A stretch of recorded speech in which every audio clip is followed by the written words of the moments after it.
OTAN, Outreach and Technical Assistance Network. Digital Leadership Academy, Year 1, Mid-Project Report. Corona-Norco USD, May 2019. Hello everyone. So we are Corona-Norco Adult School, and this is our DLAC 2019 Mid-Project Report. So before we begin, we're going to introduce ourselves. First, my name is Kevin Belcher. I teach Bridge, Language Arts, ABE, as well as Transition to College and Career and ESL classes, Literacy and Multi-Level. Christina Hyatt is not with us today, but she's an integral part of our DLAC team. And she is the Bridge math instructor, and I am Marci England. I'm the advanced ESL instructor and the ESL program coordinator for Corona-Norco Adult School. A little bit about our school. So we're Corona-Norco Adult School. We're located in Southern California, part of the Riverside About Students Consortium. And we have ESL, ABE, as well as CT, as well as many new CTE classes. We serve over 2,500 students. So our objectives today, we want to talk about the background of what got us onto this team, what got us to the point where where are we coming from? We want to talk about the progress that we're making, where we're at right now, and then our trajectory or where we're headed with this. And then also we're going to talk about how that relates to our TDLP goals. So in order to give a little bit of background of where our program is right now, we asked some students as well as faculty, administrators, and teachers to give us a little bit of feedback. And so we asked one of our high school equivalency teachers, Miss Kim Smith, to tell us a little bit about what she is hearing with the students and what the program consists of currently. Many of our students have very negative experiences from their schooling years in the K through 12 program, and they're looking for alternatives to that, a different delivery method where they can do it in the comfort of their own home or their own situation. I've also had students that attempt to complete the program who are disabled or have disability issues or medical issues, and they also have a difficult time sitting or staying for long periods of time in a classroom setting, and something like a blended program or an online program or something that they could access during the times when they are feeling well would be very beneficial to those students. In terms of curriculum, students will ask me if I can scan documents to email them, or if there is a web page or something where they can access the documents so that they can continue to work on their material either at home or at work. A lot of them ask for material to work on their breaks at work. Working from home seems to be a challenge for most of them as they're distracted. TV, children, house, husbands, wives, all of those things. And so a lot of them really need a dedicated space to study and just know that they're completing their work. So, as we are bringing in hybrid and blended learning classes, this sheds light on two different types of learners that we see. So we have students that need more flexibility in where they learn and in their environment because of work or other responsibilities. And other students need a designated space or desire a designated space for their learning. And so we also bring this to our students, asking them how do they see technology being used in the classroom? What role do they want it to play? And as we're asking our students this, we learned that our students have a growth mindset about this. So we're going to look at one student, Ian Reed, one of my Bridge Language Arts students, and then we're going to look at a larger student survey to see how this reflects it. I think it would be good for us to collaborate in groups with our classmates, and because more minds is better than one, and we could take ideas from each other and use it.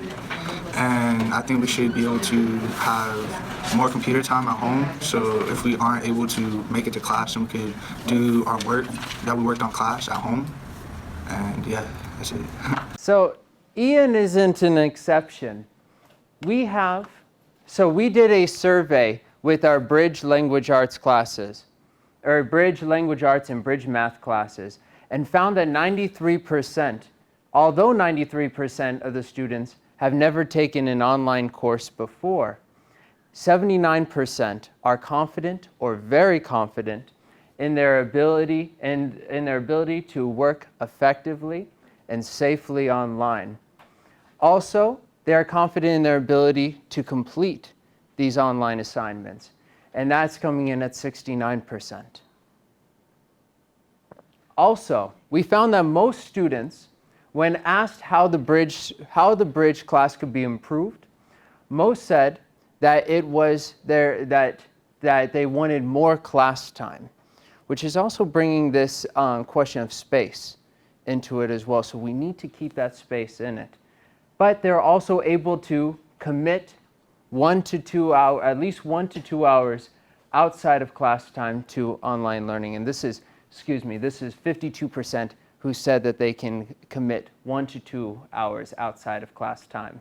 How they are going to be doing this, they said that 52% will be using personal computers, while the other half would be using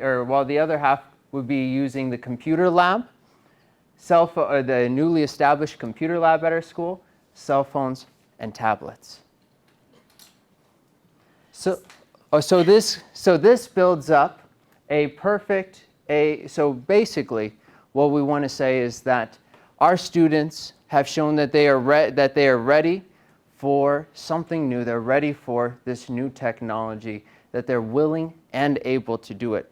But how do we implement this? And what does this progress look like?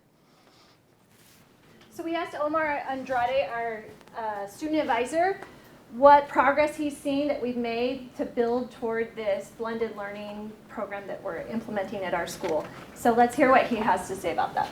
So the investment has been there as far as the infrastructure. We were able to purchase new computers, purchase laptops, and have all of those things available to our students and our teachers. We invested in training, and we came together through PLCs and different meetings to create a technology team, to create some timelines for us to use the technology through Padlet and other applications. And now we're moving forward to expanding it beyond the classroom and into additional hours through the lab. So our infrastructure has been set, the training is going to continue, the teachers feel more confident with the technology, the students have more access outside the classroom, and so we're looking forward to taking it a step beyond that, and even investing further in having more computer labs available to students outside our main campus, and even going to the satellite locations. So we are utilizing technology. We see technology opening new doors and new opportunities to our students, and we look forward to some online options and some hybrid components to our school. So expanding upon this implementation process that Omar guides us through, we have purchased new laptops for the schools, for each of our classrooms. We've increased staffing budgets. That has allowed for more scheduled teacher hours, ABE PLCs to support the new types of instruction that we'll have, as well as summer workshops. We also have a new lab room now we'll have hours for a lab room for our students who need that designated space. Okay, so Christina's going to share. Initially, we set out to create a distance learning and blended learning program for our entire ASE program, but quickly switched to a much smaller, more attainable goal with plans for expansion later on. Our current site plan includes created blending learning classes for our Bridge Language Arts and Mathematics courses. All students will continue to attend 4 hours of classes on campus each week, but they'll also now be required to complete assignments, learning activities, and group projects through a Canvas LMS course. We plan to use NROC's materials and courses as our primary curriculum. We've built in supports to help the students be successful and are creating level assessments that more accurately reflect what the student should master in an 8-week session. In our Distance Learning 101 course, we learned that in order to be successful, we would need to completely overhaul some of our processes. Once the students are enrolled in ABE classes, they will participate in a 2-part orientation. The first part will take place in the computer lab where students will set up their school accounts. We are working with the school district to create a hub with a single sign-on where students can access everything we use on campus, including, but not limited to, school emails, digital badging backpacks, Canvas, and Burlington English. Also during this first orientation, teachers will go over the course outline and review student expectations. In the second orientation, students will dive right in by participating in an online goal-setting activity, completing the Canvas orientation module, exploring the online resources, and beginning the first academic module. Students who plan to use their phone will learn how to navigate the Canvas app. These activities will happen under the direction of the instructor, whose main goal is to empower the students to succeed while working alone. We also wanted to make sure the online and face-to-face curriculum align but do not duplicate. The online learning frees up time during face-to-face instruction for student collaboration, projects, and presentations. It's very important to us that the online component is essential to success during face-to-face time and relevant so students are motivated to complete the online coursework. Okay, so that's where we're at. We've revamped everything, and Toybi's going to talk about our trajectory, like where she sees our school going. With what we have just started, I think next year we will have our hybrid classes, piloting, and our students getting all the resources they need to have a blended model class. And in the next year, the following year, I can see our high school diploma and equivalency classes also having the same option, and all our students using Canvas. And in the next 5 years, I can see that our students get all the opportunities to be 21st century learners with technology integrated courses and teachers, all the teachers collaborating to build a technology-rich school. So we created a timeline. We're right here in the middle of our timeline. We are in the thick of things, trying to figure out all of the steps that we need to do to be successful. So we had to lay out a clear timeline. And then, of course, we've had some spin-off projects because of all the great things that we've learned in DLAC. We're building a vessel workforce cluster course model that's completely outside of DLAC, but when you learn so much great stuff, it just trickles down to the whole rest of your school. Next slide. We're going to strengthen our stride. We need to be focused on our areas where we might have struggles, and so we're working on focusing and making sure that we're measuring and reaching our TDLP goals. And nobody says it better than our student. She's going to talk about, in the end, it's a hard road, but we're going to make it. Bringing technology to our class, I want to be honest, is a really big challenge for us, like adults, with learning English, you know. But at the same time, technology is a big opportunity for us too, to be a creative persons, because some of us are visual persons, and could be a really big tool for us. Thank you for giving us a chance to give the technology in our class, and it's going to be a big challenge, but we are ready to this. Thank you. So do you guys have any questions for us? Yes. Okay, so the question was, how long are orientations A and B, right? So we're hoping that the orientations look like a first class session. So it would be registration, enrollment, and then Monday morning when you attend class, it would be during your normal class time, and that would be orientation B. And then your next class session, if it's a Monday, Wednesday course or a Tuesday, Thursday course, would be the next orientation. because we don't want the students to feel like, oh, when am I just going to start? So it'll look and feel like you're starting class, but at the same time, it'll be orientation things that are occurring in those class sessions.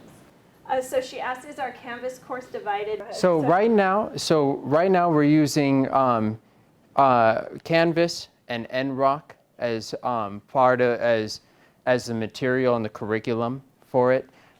We haven't established that this is going to be for ESL, but our focus is on the ABE and ASC. So this orientation process, going back to seeing Burlington on there, Burlington's on there for anyone that might need EL support. Okay. And the cool thing that's happened because of our orientation process that we revamped for this program is it looks pretty good. And we're trying to make sure that our other orientation processes, although they're different programs, they will look and feel the same. And so there is a definite trickle effect. And then, so right now we're just starting small with the ABE program.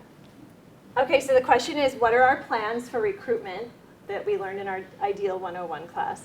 So I really like the idea of flyers on pizza boxes. You guys remember that idea? Kevin, do you want to address this, or do you want me to Why don't you go ahead and So this really I'm going to be honest, we don't have any great, huge ideas yet. But if I were to back up to our timeline, we're still have the summer to do advertising, and so our recruitment plans are in the works, and we're definitely going to use the things that we learned in the Ideal 101.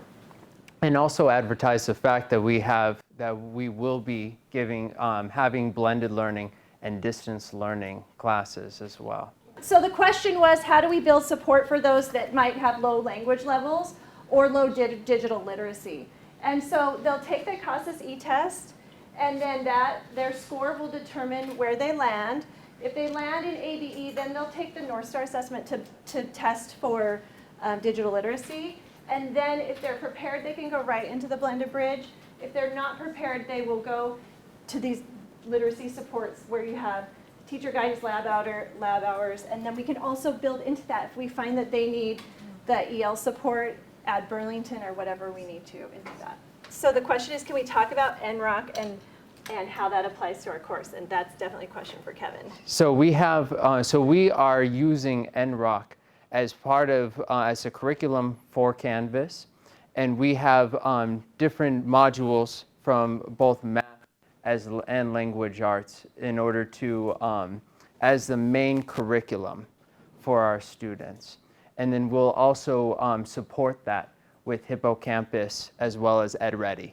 The question is, did teachers put their assignments that they already have into Canvas, or are we building new curriculum? We're starting small, and so the first two teachers that are doing this are Kevin and Christina, and so they're on this DLAC team. So Kevin, how are you doing that? So Christina and I are piloting the class, and this is as a way for us to get in a better understanding of the challenges that are going to come our way or come the school's way to other teachers.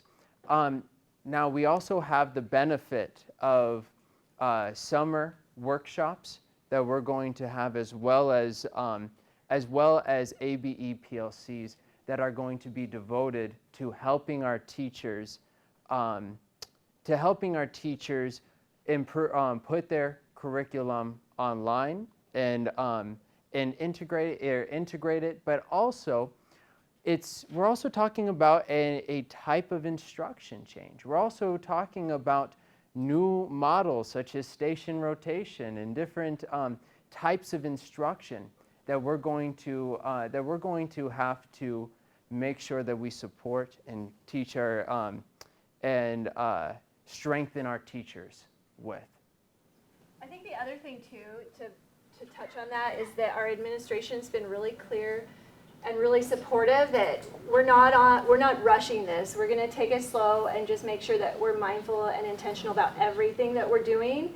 We can continually correct our course. So we're starting small and then taking the time to increase that growth mindset and bring teachers on as they come on. And if they want to bring in their own curriculum to pieces, absolutely, they're going to do that. Thank you, Susan. produced by OTAN. www.otan.us 2019.